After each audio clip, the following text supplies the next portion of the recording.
ध्यानाभ्यास के लिए कृपया अपने नेत्रों को बंद कर लीजिए। बाहर की दुनिया से अपने ध्यान को हटाइए।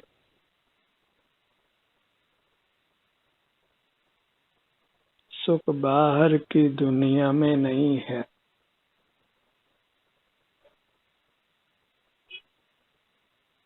बहिर्मुख रहने पर हमें स्वतः ही आकुलता का अनुभव होता है।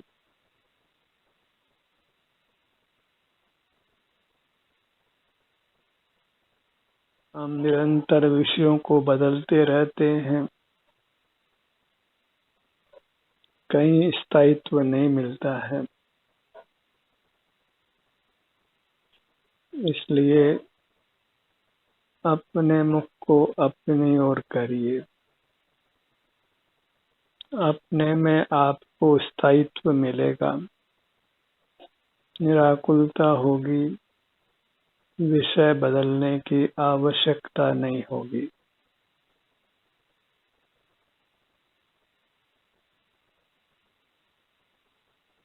सुख प्राप्ति की इच्छा की पूर्ति होगी। संसार के नाना दुखों से आप मुक्त होंगे।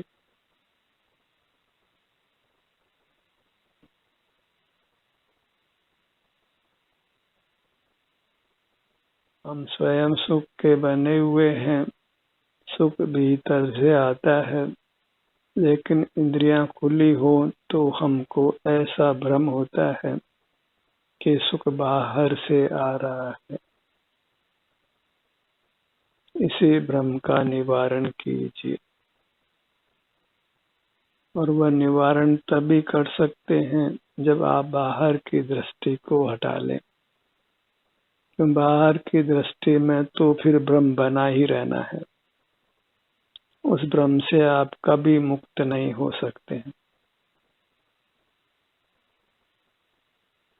बहिर्मुख रहें और भ्रम नहीं हो, ये संभव नहीं है।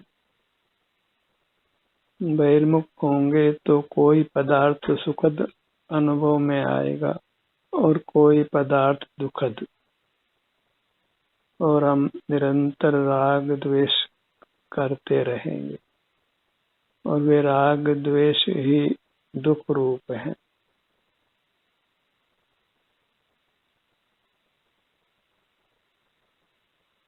इसलिए बहिर्मुखता को छोड़िए और अंतर में आकर निराकुलता प्राप्त करिए, सुख शांति प्राप्त करिए। परम शांति, परम सुख आपको अपने से मिलता है।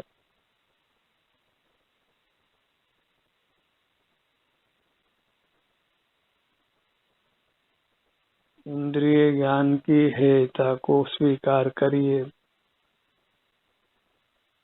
तत्काल ही भले आप सकल इंद्रिय ज्ञान को नहीं छोड़ पाए, पर इंद्रिय ज्ञान को बुरा तो मान ही सकते हैं, और वहीं से मोक्ष मार्ग प्रारंभ होता है।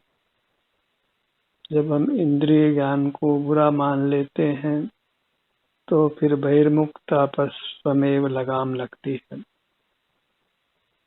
और हम अपने से युक्त रहने का प्रयत्न करते हैं, और इस प्रकार हमको उत्तरोत्तर अधिक शांति का अनुभव होता है और हम शीघ्र ही पूर्ण शांति को पा लेते हैं। जितने भी जीव मुक्त हुए हैं वे इसी प्रकार हुए हैं। मुक्ति का अन्य कोई प्रकार नहीं है। बहिर्मुखता को छोड़ना, इंद्रिय ज्ञान को छोड़ना। विचार करना भी इंद्रिय ज्ञान की कोटि में ही आता है। स्मरण करना भी इंद्रिय ज्ञान की कोटि में ही आता है।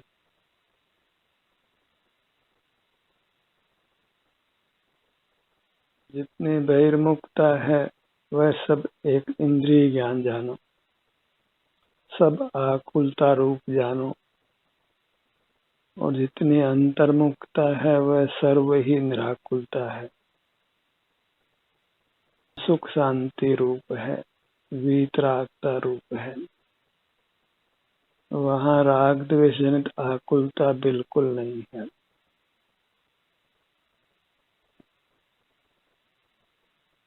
इतना यदि हम निर्धार कर लेते हैं तो मनुष्य जन्म पाना बहुत हद तक सार्थक हो जाता है।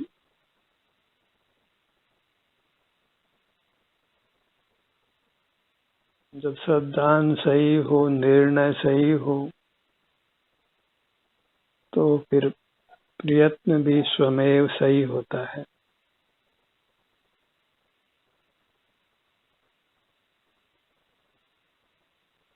कंडक्ट फॉलोज फेथ, जैसा विश्वास होता है उसी विश्वास के अनुरूप हमारा आचरण होता है।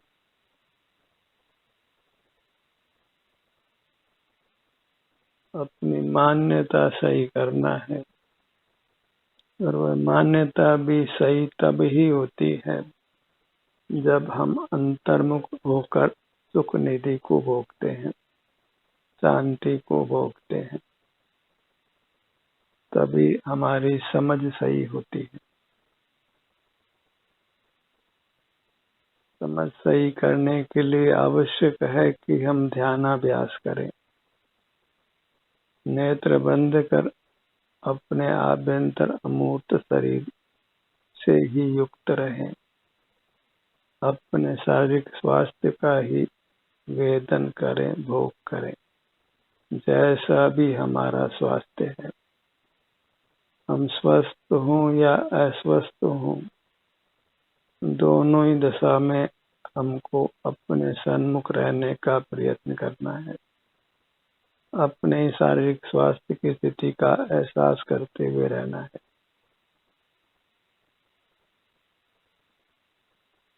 यह अत्यंत महत्वपूर्ण है, क्योंकि अस्वस्थ होने की स्थिति में हमको शरीर में अप्रिय संवेदना का अनुभव होता है।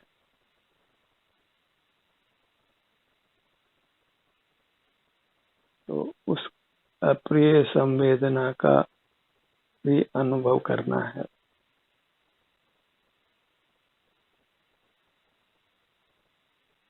क्योंकि वही एकांत सुखी होने का उपाय है।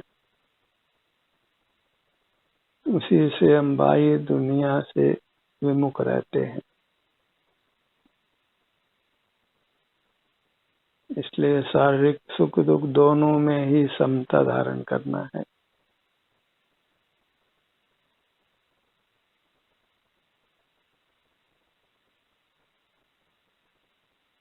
क्योंकि अंतर्मुख होते हुए यह संभव है कि शरीर के विभिन्न भागों में अप्रिय संवेदना मिले, क्योंकि बहिर्मुख रहकर हमने वेदना उत्पन्न करने वाले कर्म का संचय किया है।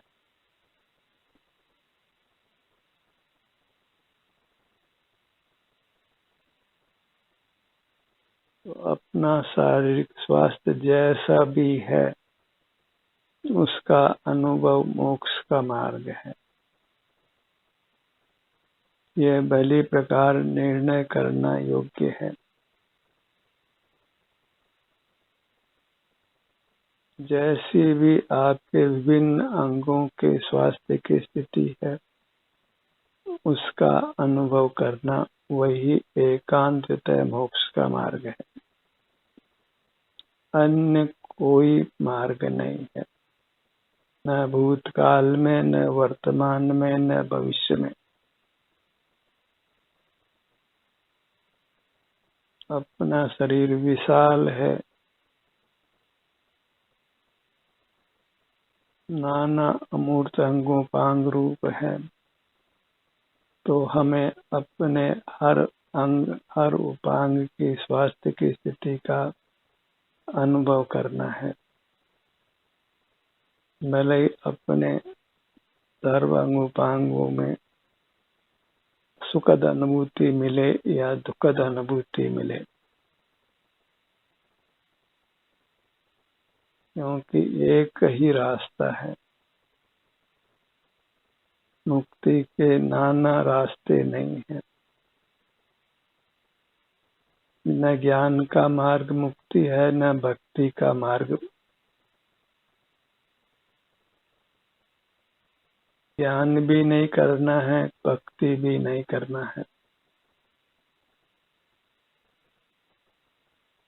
केवल अपने शारीरिक स्वास्थ्य का ही अनुभव करना है। क्योंकि जिस शरीर में स्वास्थ्य अनुभव में आता है वही शरीर हमारा है, वह अमूर्त है, वह हम ही है। और अपने शारीरिक स्वास्थ्य का अनुभव करना ही स्वावलंबन है, आत्मनिर्भर होना है, स्वाधीन होना है। वही परतंत्रता से मुक्त होने का उपाय है।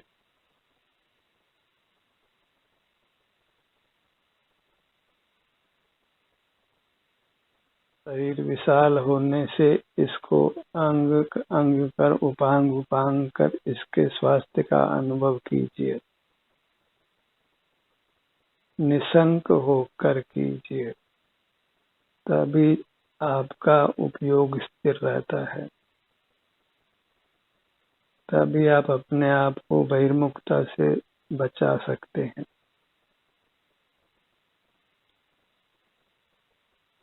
अपने ध्यान को अपने सिर के भाग पर लाइए और सिर के स्वास्थ्य की स्थिति को अनुभव में लीजिए।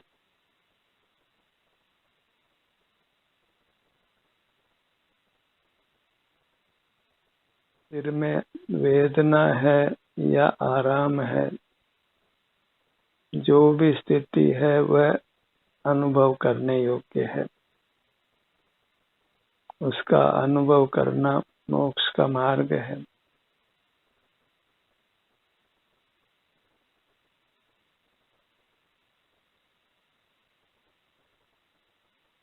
जब सिर के भाग पर आते हैं तो वहाँ के स्वास्थ्य का हमें स्वतः अनुभव होता है।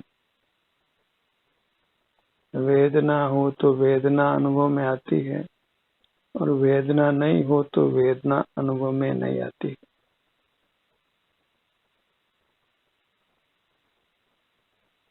उस अनुभव के साथ ही हमको जीना है।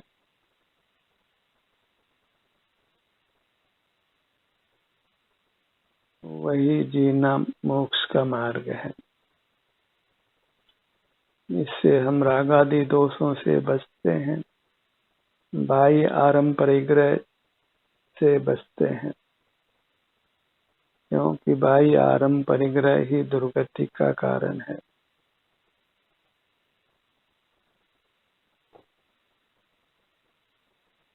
बाह्य जगत के आश्रय से ही हमारी दुर्गति होती है।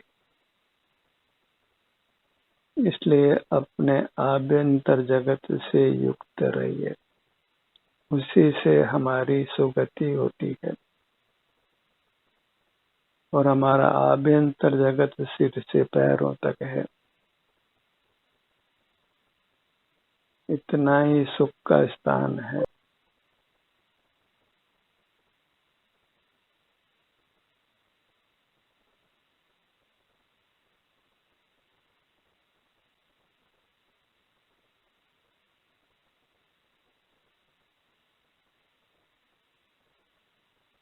अपने ध्यान को अपने ललाट भाग पर लाइए।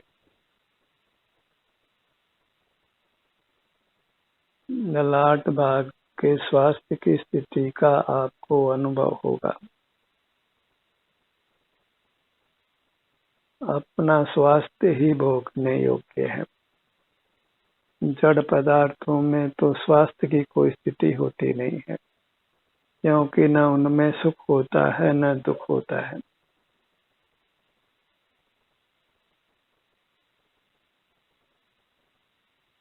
अपना आभ्यंतर शरीर, अपने अमूर्त अंग उपांग, वही हमारा स्वरूप है। वही सुख स्वभावी होने से भोगने योग्य है। जड़ पदार्थों को भोगकर हम किसी प्रकार सुखी नहीं हो सकते हैं, क्योंकि वे सुख स्वभाव से रहित हैं। अपने ध्यान को अपने भ्रूमध्य पर लाइए।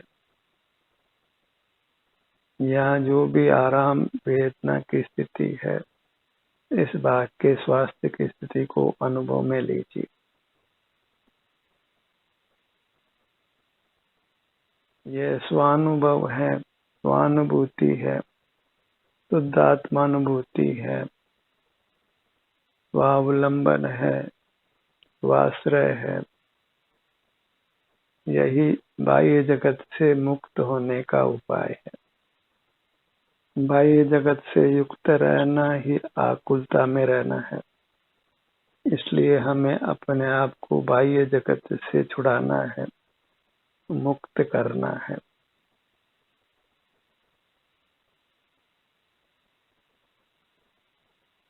अनुभव चिंता मणिरत्न, अनुभव है रसकूप, अनुभव मार्ग मोक्ष को, अनुभव मोक्ष स्वरूप। अपना अनुभव, अपने सुख दुख का हमको अनुभव हो सकता है। दूसरे जीवों का सुख दुख आज तक हमको अनुभव में नहीं आया, न आगे आने वाला है।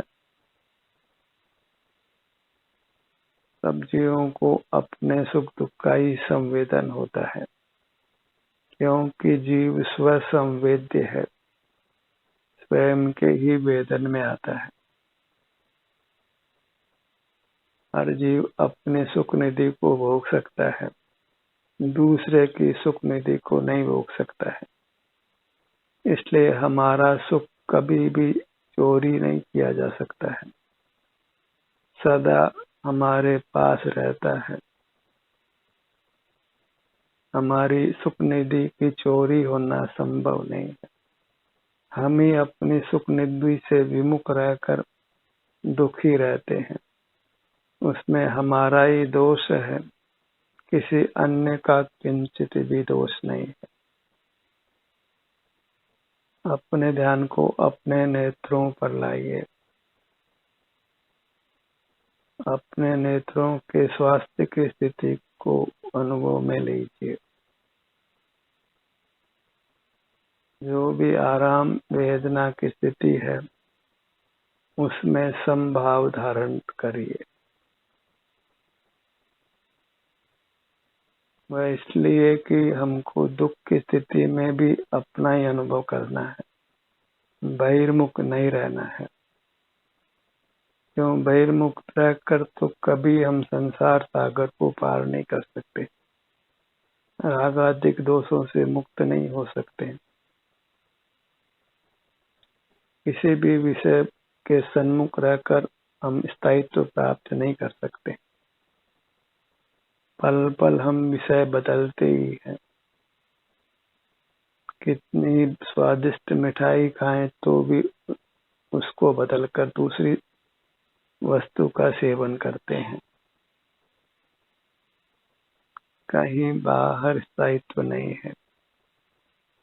अपने सन्मुख रहकर ही हम स्थायित्व प्राप्त कर सकते हैं। स्थायित्व का प्राप्त होना ही मोक्ष को प्राप्त करना है। इसलिए अपने स्वरूप की जो भी स्वास्थ्य की स्थिति है, सुख दुख रूप से उसी का अनुभव कीजिए।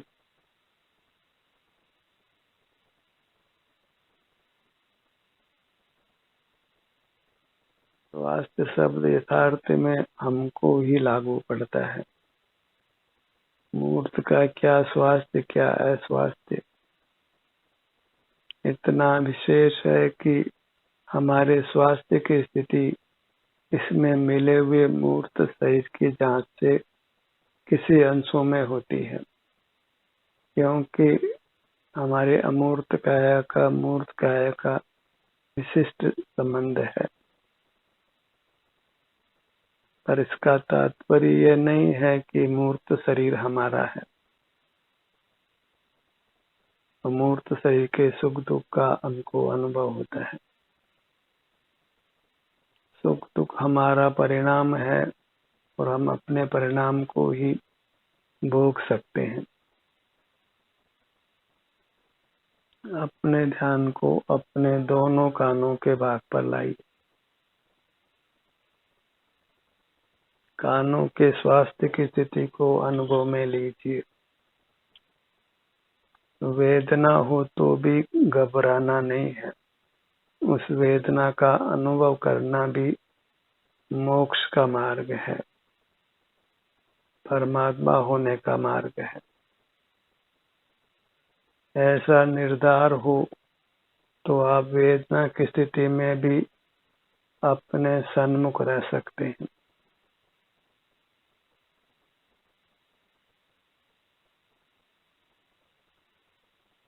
जब हम शारीरिक स्वास्थ्य को, शारीरिक सुख दुख को संभाव से अनुभव करते हैं, अपने सन्मुख ही बने रहते हैं, तो शीघ्र ही उत्तम स्वास्थ्य को पा लेते हैं, स्थायी स्वास्थ्य को पा लेते हैं और अनंत काल तक सुख से रहते हैं।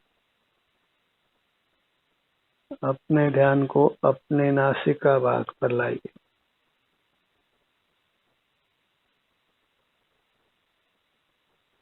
इस अनुभव को मोक्ष का मार्ग स्वीकार कर लिया जाए तो संसार दशा में हम अनेकों बार अस्वस्थ होते हैं, तो उस अस्वस्थ दशा का अनुभव कर हम शीघ्र ही पुनः स्वस्थ हो सकते हैं। और दवा आदि के सेवन में तो सदा ही जोखिम बनी रहती है, पराधीनता भी होती है, अर्थ की आवश्यकता भी होती है और कुछ साइड इफेक्ट होने की संभावना भी होती है। मरण तक होने का प्रसंग हो जाता है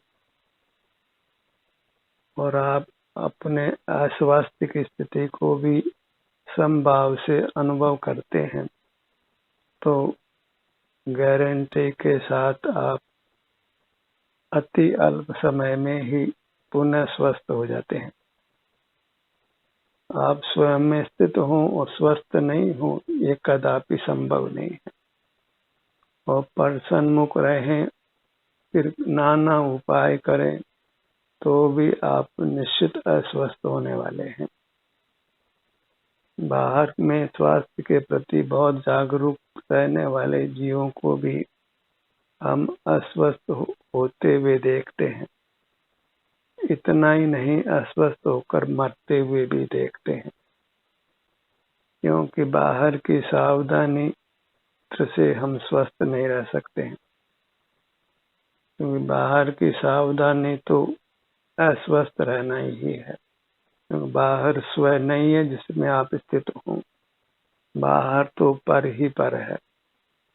स्व तो अब इस मूर्त शरीर में मिला हुआ अपना अमूर्त शरीर ही है और अंतर्मुख रहकर उसमें स्थित रहते हैं, स्वास्थ्य की स्थिति को ही अनुभव में लेते हैं, तो वही स्वस्थ होने का उपाय है। शीघ्र ही हम अस्वास्थ्य को नष्ट कर उत्तम स्वास्थ्य को पाते हैं, सुखी जीवन को पाते हैं। अपने ध्यान को अपने मुख पर लाइए, अपने होठों के भाग पर।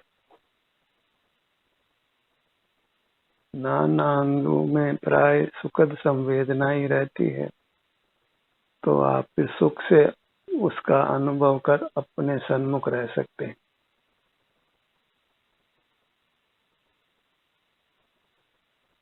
प्राय स्वस्थ रहने पर भी, उत्तम स्वास्थ्य होने पर भी हम उसका अनुभव नहीं करके जड़ पदार्थों से ही सुख पाने का प्रयत्न करते रहते हैं। बहिर्मुख रहकर ही सुखी होने की चेष्टा करते हैं,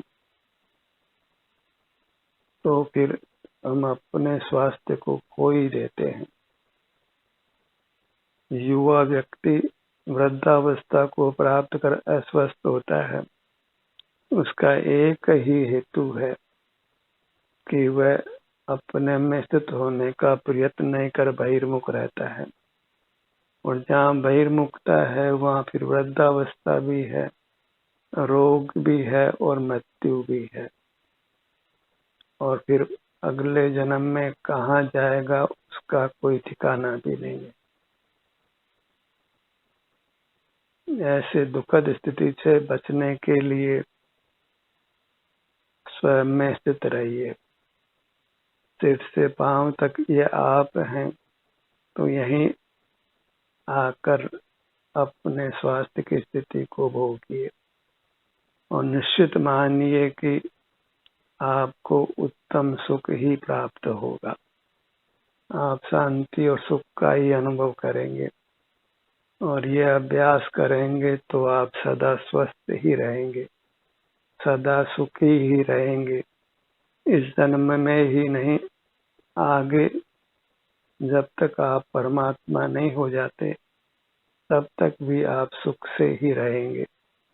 और परमात्मा होने के पश्चात तो स्वाधीन उत्तम अविनाशी सुख को ही भोगेंगे, जन्म मरण से ही मुक्त रहेंगे। अपने ध्यान को अपने गर्दन के भाग पर लाइए। जैसे ही हमारा ध्यान अपने आभ्यंतर अमूर्त भाग पर आता है तो तत्काल ही वह भाग स्वस्थ होने लगता है, उससे रोगों से निवृत्ति होने लगती है। अपना ध्यान ही औषधि का काम करता है, रसायन का काम करता है, यह निश्चित मानिए।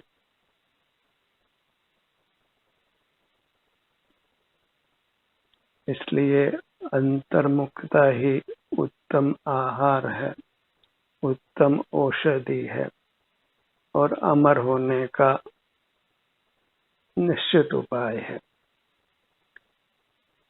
अपने ध्यान को अपने सीने के भाग पर लाइए। आपका हर भाग इस प्रकार स्वस्थ रहेगा और आप उत्तम से भी उत्तम सुख भोगेंगे। कोई धोखा नहीं है, क्योंकि इसमें कोई विषय सेवन नहीं है, कोई परावलंबन नहीं है, कोई कसाई नहीं है, कोई पाप नहीं है। किसी का हम अहित चिंतन नहीं करते हैं, किसी का बुरा भी नहीं करते हैं, अपनी मर्यादा में रहते हैं, अपनी सीमा में रहते हैं, ट्रेस पास नहीं करते हैं, पर में घुसने का प्रयास नहीं करते। स्थिर होकर अपनी मूर्त में ही रहिए। स्थिर हो बैठो अपने धाम।